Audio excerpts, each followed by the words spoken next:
as we await the Mueller report, I want to ask you, why write this book now? So I had time.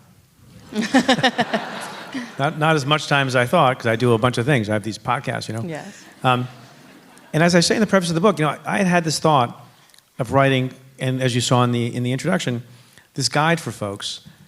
And then I left office, and I wanted to write something, and people seemed interested in publishing it.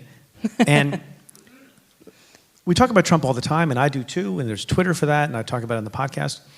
But I think we've lost sight of something. You have people who say with a straight face, there's alternative facts, and truth isn't truth, and undermining the rule of law by their rhetoric and by their actions. And sometimes we can spend too much time. So I don't talk about Trump so much in this.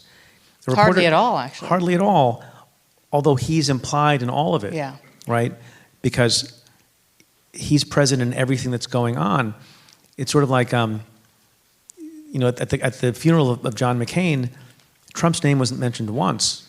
But when people talk about decency and honor and truth and dignity, that seems to today imply a criticism of Donald Trump. That says a lot. And so, people will read portions of the book. All the things that I say in the book are things that I believed long before Donald Trump ever ran for office. They may have more resonance now because people are seeing what can happen if you have a president who doesn't believe in certain norms and certain principles and certain tenets of truth and justice and rule of law. So I thought I would take a step back and not talk about Trump and the everyday news cycle and go back to basics, like I said in the preface. And that's, what does it mean to be fair-minded? What does it mean to do things the right way? What does it mean to do things in the right way for the right reasons all the time through the stories that I have from my time as U.S. Attorney? And I think it's important for people to think about basic principles and learn how to think for themselves.